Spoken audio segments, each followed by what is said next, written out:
भंडारी जी क्योंकि जिला पंचायत सदस्य आप पहले भी रहे और इस बार भी लड़ रहे हैं, क्या मकसद है आपका? फिर आप सदन में आएंगे तो क्या रहेगी आपकी प्राथमिकता? हमारा सदन में जाने का मकसद मात्र चुनाव जीतना नहीं है।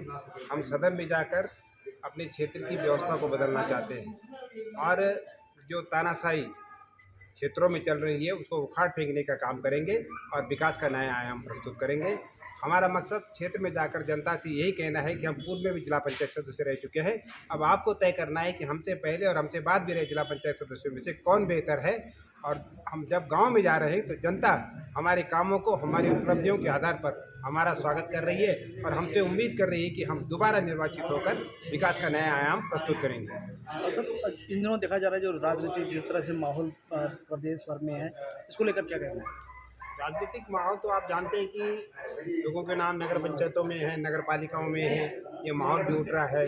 और दूसरा ये है कि जैसे जिला पंचायत का चुनाव हो रहा है तो पार्टियों ने अधिकृत प्रत्याशी तो कर दिए और हमारे यहाँ का मामला है कि भाजपा ने अपना अधिकृत प्रत्याशी तो कर दिया, लेकिन जब उन्हें लगा कि वो प्रत्याशी कमज़ोर है तो एक अन्य प्रत्याशी को डम्मी प्रत्याशी के रूप में उन्होंने खड़ा कर दिया। लेकिन मुझे पूरी उम्मीद है जनता उनको जवाब देगी और उनके हमारे कार्यों के आधार पर मुझे सदन में भेजने का काम करेगी।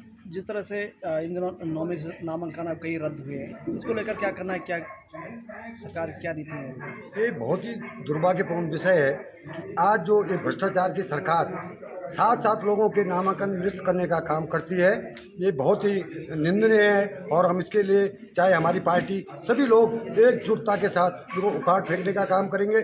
जो हमारे यहाँ पर नामित आरओ हैं, उन्होंने क्या किया है कि अखोड़ी सीट से 5 लोगों के नाम निरस्त किए हैं और जबकि ऐसा कुछ नहीं था। उनके पेपर स्क्रूटनी के आधार पर, जांच के आधार पर सत्य पाए गए थे। ऐसी हमारी भुस्सी वाली सीट का मामला है जहाँ की पूर्व में जो उसके चेयरमैन थे, कोऑपरेटिव थे, उनके कोई रिश्तेदार वहाँ से चुनाव लड़ रही है। उसके पक्ष में उन्होंने निर्विरोध बनाने के लिए हमारी जो प्रत्याशी थी कांग्रेस की, उसका भी नामांकन निरस्त किया है। जबकि कोऑपरेटिव वालों ने 2 बार लिख के दिया है कि इनके पास कोई भी कोऑपरेटिव का कोई धन बकाया नहीं है, कुछ नहीं है, फिर भी उसका नाम निरस्त किया जाता है।